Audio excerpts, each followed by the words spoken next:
ಮಾವಯ್ಯ ನಮೋ ನಮಃ. ಅವಸರದಲ್ಲಿ ಅಳಿಯರಾದಂತಹ ರಕ್ತ ಬೀಜನನ್ನು ಸಭಾ ಪ್ರವೇಶಕ್ಕೆ ಆಹ್ವಾನಗೆ ಮನ್ನಣೆಯನ್ನು ಕೊಟ್ಟು ಬಂದಿದ್ದೇನೆ. ನನ್ನಿಂದ ಏನಾದರೂ ಬೇಕಂತ ಹೇಳಿದ್ದೇ ಹೌದು ಅಂತಾದರೆ ಕ್ಷಣಾರ್ಧದಲ್ಲೇ ನಿಮ್ಮ ಕೆಲಸವನ್ನು ಮಾಡಿ ಪೂರೈಸುತ್ತೇನೆ ಮಾವಯ್ಯ. ರಕ್ತ ಬೀಜ ಮಾವ, ನಿನ್ನನ್ನು ಅವಸರವಾಗಿ ಕರೆಸಿಕೊಂಡಿದ್ದೇನೆ. ಕಾರಣವೂ ಉಂಟು. ತುಹಿನಾದ್ರಿಯ ಕದಂಬವನಕ್ಕೆ ನನ್ನ ತಮ್ಮಂದಿರಾದ ಚಂಡ ಮುಂಡರನ್ನ ಕಳುಹಿಕೊಟ್ಟೆ, ಧೂಮ್ರಾಕ್ಷಾದಿಗಳನ್ನ ಕಳುಹಿಕೊಟ್ಟೆ. ಅವರೆಲ್ಲರನ್ನು ಅವಮಾನಿಸದೆ ಬಡಿದಿದ್ದಾರೆ. ಅಷ್ಟೇ ಅಲ್ಲ, ನನ್ನ ದಾನವ ಸೈನ್ಯವನ್ನ ಸರ್ವನಾಶ ಮಾಡಿದಂತ ಆ ಯುವತಿಯನ್ನ ಮುಡಿಗೆ ಕೈ ಹಾಕಿ ನನ್ನೆದುರಿಗೆ ಎಳೆದಿದ್ದ. ಇಲ್ಲ ಅಂತಾದ್ರೆ ಅವಳನ್ನು ಕೊಂದಾದ್ರು ಬಾ, ಹೋಗು ಕೂಡಲೇ. ಮಾವಯ್ಯ, ಈ ವಿಚಾರದ ಬಗ್ಗೆ ನನ್ನ ಒಂದೆರಡು ಮಾತನಾಡಲು ಅವಕಾಶ ಉಂಟಾ?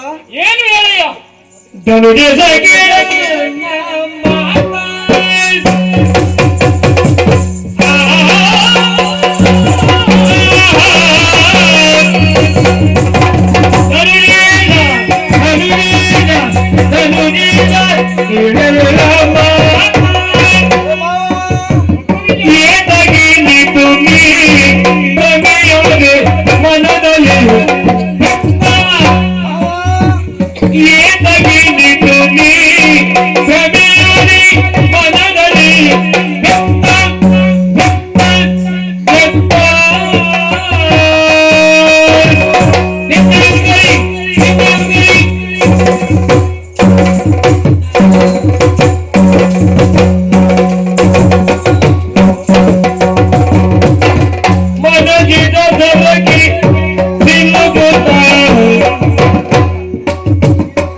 ನಿನ್ನ ಹಿತವನ್ನು ಬಯಸಿ ನಾನಾಡುವ ಒಂದೆರಡು ಮಾತುಗಳನ್ನು ಮನಸ್ಸಿಟ್ಟು ಕೇಳಬೇಕು. ದಾನವ ಕುಲ ಅಧಿಪತಿಯಾದಂತಹ ನೀನು ಹೆಣ್ಣೋರ್ವಳ ರೂಪಕ್ಕೆ ಮನಸ್ಸೋತು ಹೋಗಿದ್ದೀಯ ಮಾವಯ್ಯ. ಹೆಣ್ಣು ಹೊಣ್ಣು ಮಣ್ಣು ಇದು ಮೂರು ತಾನಾಗಿಯೇ ಒಲಿದರೆ ಶಾಶ್ವತ ಸುಖವನ್ನೇರುವುದು. ಅದರ ಬದಲು ಬಲಪ್ರಯೋಗದಿಂದ ಪಡೆದುಕೊಳ್ಳಲು ಹೋಗಿದ್ದರೆ ಸುಖದ ಬದಲು ವಿನಾಶ ಖಂಡಿತ ಮಾವಯ್ಯ. ವ್ಯಕ್ತಿಯೊಬ್ಬ ಎಷ್ಟೇ ಶಕ್ತಿಶಾಲಿಯಾಗಿದ್ದರೂ ಕಾಮಪರವಶನಾದರೆ ದುರ್ಬಲನಾಗುತ್ತಾನೆ, ಮಾನಸಿಕ ಸ್ಥಿರತೆಯನ್ನು ಕಳೆದುಕೊಳ್ಳುತ್ತಾನೆ. ಹಾಗಾಗಿ ಬಂದವಳು ಸಾಮಾನ್ಯ ತರುಣಿ ಎಂದು ಭಾವಿಸಿದ್ಯಾ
ಇನ್ಯಾರವಳು? ಅವಳು ಸಾಮಾನ್ಯ ತರುಣಿಯೇ ಹೌದಾದರೆ ಘೋರ ಕಾಣದಲ್ಲಿ ದುರ್ಬಲರಾದಂತಹ ರಾಕ್ಷಸರು ತಿರುಗಾಡುವಂತಹ ಕಾಡಿನಲ್ಲಿ ಒಬ್ಬಳೇ ಕುಳಿತು ಸಂತೋಷದಿಂದ ಹಾಡನ್ನು ಹಾಡುತ್ತಾ ಕುಳಿತಿರಲಿಲ್ಲ.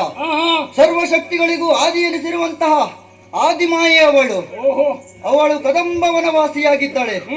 ಮಾವಯ್ಯ, ನೀನು ಅವಳನ್ನು ಕರೆತಲರು ಕಳಿಸಿದಂತಹ ಧೂಮ್ರಾಕ್ಷಸ ಹಾಗೂ ಚಂಡಮುಂಡರನ್ನು ಕೂಡ ಸಂಹಾರ ಮಾಡಿದ್ದಾಳೆ.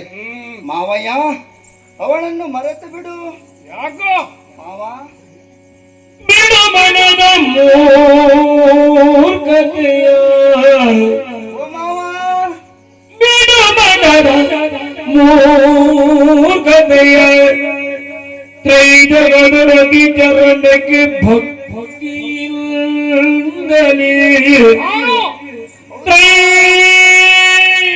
ತ್ರೈಜಗದೊಡಗಿ ಚರಣಕ್ಕೆ ಭಕ್ತಿಯಿಂದಲೇ ಪಡಮಡುತ್ತ ಪಡೆದವಳ ಕಾರುಣ್ಯವ,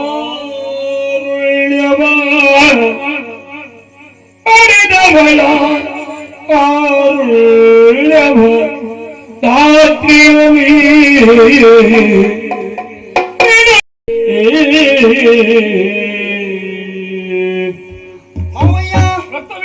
ನಿನ್ನನ್ನು ಯುದ್ಧಕ್ಕೆ ಆಹ್ವಾನಿಸಲು ಸಾಮಾನ್ಯ ಸ್ತ್ರೀಯನ್ನು ನೀವು ಭಾವಿಸಿದ್ದೀಯಾ? ಇನ್ಯಾರವಳು? ಬೆಂಕಿಯ ಕೆಂಡವನ್ನು ಹುಟ್ಟ ಬಟ್ಟೆಯಲ್ಲಿ ಕಟ್ಟುವ ಸಾಹಸವನ್ನು ಯಾರಾದರೂ ಮಾಡುತ್ತಾರೆಯೇ ಮಾವ? ತ್ರೈಜಗದ ರಕ್ಷಣೆಗಾಗಿ ಬಂದಂತಹ ಆದಿಮಾತೆ ಎಂದು ತಿಳಿದು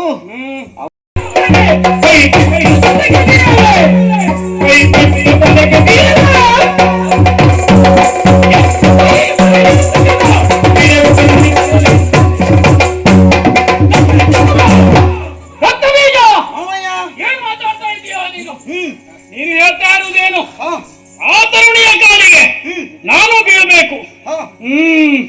ಅಷ್ಟೇ ಅಲ್ಲ, ನಾನು ಆ ತರುಣಿಯನ್ನ ನೋಡಿಲ್ಲವೆಂದಾಗ ಕಾಮಾತುರದಿಂದ ಭಯಪಟ್ಟು ನಮ್ಮವರನ್ನೆಲ್ಲ ಕೊಲ್ಲಿಸದಿರುವಂತೆ ಹೇಳ್ತಾ ಇದೆಯಲ್ಲ, ಏನರ್ಥ ಇದಕ್ಕೆ? ಕಮಲ ಸಂಭವ ನನಗೆ ವರವಿಟ್ಟಿದ್ದಾನೆ ನಿಜ. ವರ ಕೊಡುವ ಮೊದಲೇ ಒಂದಂಶದಲ್ಲಿ ನನ್ನ ಸಾವನ್ನು ಸೂಚಿಸಿಯೇ ಇದ್ದಾನೆ. ಹಾಗಾಗಿ ಸಾವಿಗೆ ಅಂಜುವವನು ನಾನಲ್ಲ. ಈ ದರೆಯಲ್ಲಿ ಜೀವ ತಳೆದು ಬಂದಂತಹ ಪ್ರತಿಯೊಂದು ಜೀವಿಗೂ ಸಾವು ಎನ್ನುವುದು ಕಟ್ಟಿಟ್ಟ ಬುತ್ತಿ. ಹುಟ್ಟು ಉಚಿತ, ಸಾವು ಖಚಿತ ಎನ್ನುವ ಹಾಗೆ ಆ ದಿಶೆಯಲ್ಲಿ ಸಾವಿಗೆ ಅಂಜುವ ಮಗ ನಾನಲ್ಲ. ನನಗೆ ಈಗ ಅನಿಸ್ತಾ ಇದೆ, ನಿನ್ನ ಮುಖದಲ್ಲಿ ನಿನ್ನ ಭಾವನೆ ಎಲ್ಲವೂ ಹೇಳ್ತಾ ಇದೆ.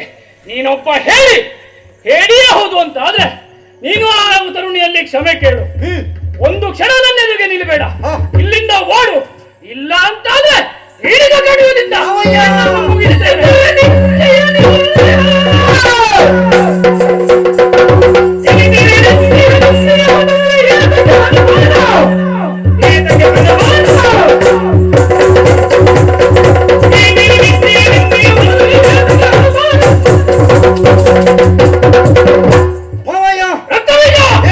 ಮಾತಾಡುತ್ತಾ ಇದ್ದೀಯ? ಇನ್ನೇನು ಮತ್ತೆ? ಸದಾಕಾಲ ನಿನ್ನ ರಕ್ಷಕನಾಗಿ ಕಾದಿದಂತಹ ಈ ರಕ್ತ ಬೀಜನು ಜೀವದಾಸೆಯಿಂದ ನುಡಿದ ಮಾತೆಂದು ತಿಳಿದಿದ್ದೀಯ ಮಾವಯ್ಯ?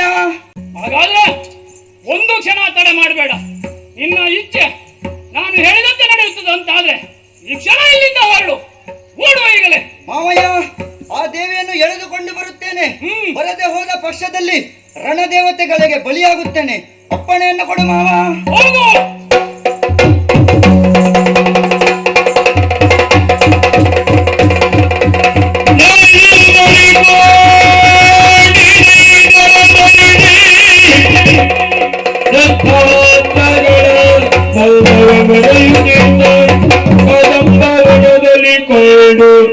ದೇವಿಯ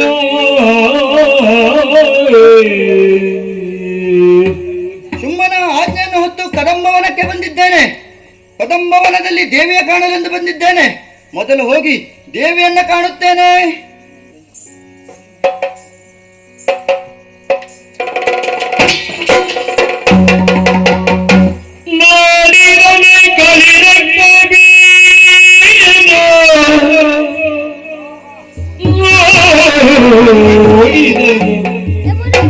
ಕಲಿರಕ್ತ ಬೀಜನು ಗಾಢ ಸರ್ವರಲ್ಲಿ ಕುಳಿತ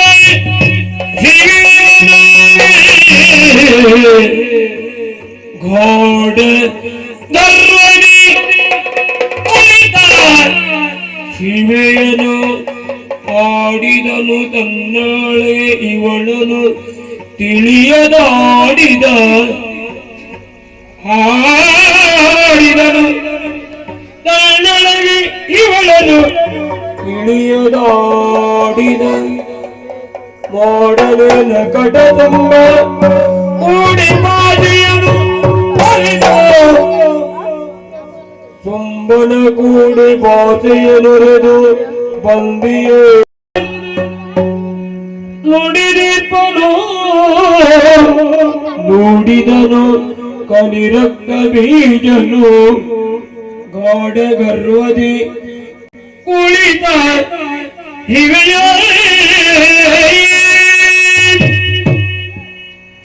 ಅಮ್ಮ ಏನಿದು? ಜಯ ಜಯ ಜಯ ಜಯ ಜಯ ಜಯ. ಮೇಲೆ ನೋಡಿದರೆ ಇಳಿಸಲ್ಪಟ್ಟ ಉಯ್ಯಾಲೆಯೊಂದು ತೂಗುತ್ತಾ ಇದೆಯಲ್ಲ, ಕೆಳಗೆ ನೋಡಿದರೆ ಆಳ ತಿಳಿಯದು. ಅಬ್ಬಾ, ಇದು ದೇವಿಯ ಸಂಕಲ್ಪವೇ ಇರಬೇಕು. ಅಬ್ಬಾ, ಅಮ್ಮ ಅಮ್ಮ,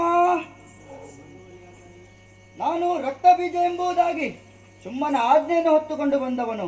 ಸುಮ್ಮನ ಆಜ್ಞೆಯಂತೆ ನಿನ್ನನ್ನು ಸುಮ್ಮನು ಒರಿಸುವುದಾಗಿ ಹೇಳಿದ್ದಾನೆ. ಅಮ್ಮ, ದಯವಿಟ್ಟು ಸುಮ್ಮನಿದ್ದಲ್ಲಿ ನೀವು ಬರಬೇಕು.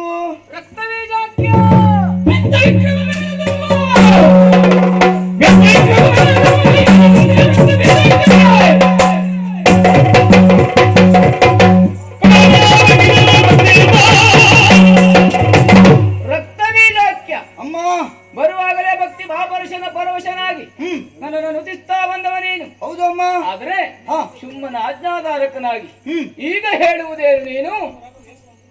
ಶುಂಭ ಒಲಿಸುವುದಕ್ಕೆ ಮನ ಮಾಡಿದ್ದಾನೆ, ಬರಬೇಕು ಎನ್ನುವ ಹಾಗೆ. ಏನು ನಿನ್ನ ಒಡೆಯ ಶುಂಭ ರಣಯಜ್ಞವನ್ನು ಕೈಗೊಂಡಿದ್ದಾನು ಅಲ್ಲ ಅಂತಾದ್ರೆ ಈಗಾಗಲೇ ಮನಂತ ಅನೇಕರನ್ನಿಂದ ಹತರಾಗಿ ಹೋಗಿದ್ದಾರೆ.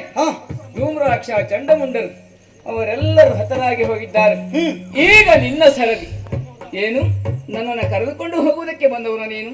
ಅದಕ್ಕೆ ನಿನ್ನಲ್ಲಿ ನಾನು ಬರಲಿಲ್ಲ ಅಂತಾದ್ರೆ ನನ್ನನ್ನು ಎಳೆದುಕೊಂಡು ಹೋಗುವ ನೀನು. ಎಳೆದುಕೊಂಡು ಹೋಗುತ್ತೇನೆ. ಆಗ್ತದಾ? ಬಾ, ನೋಡ್ತೇನೆ.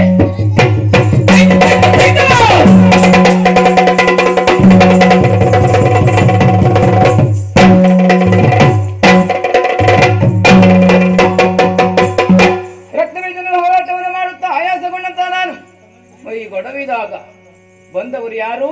ಸಪ್ತಮಾತ್ರಿಕೆಯರು.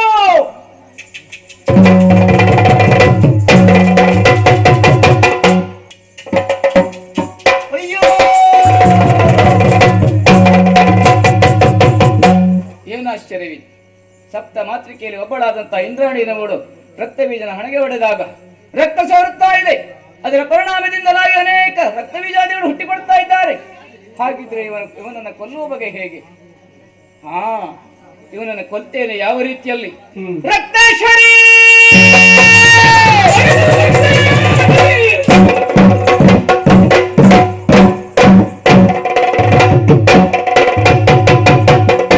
ರಕ್ತೇಶ್ವರಿ, ದುರುಡನಾದಂತ ರಕ್ತಬೀಜವನ್ನು ಕೊಲ್ಲುವುದಕ್ಕಾಗಿ ನಿನ್ನ ನಾಲಿಗೆಯನ್ನ ಹೊರಚಾಚು. ಒಂದು ಬಿಂದು ರಕ್ತ ಸೋಕದ ಹಾಗೆ ನಾಲಿಗೆಯನ್ನು ಹೊರಚಾಚು. ಅವನನ್ನು ಕೊಂದು ಮುಗಿಸ್ತೇನೆ.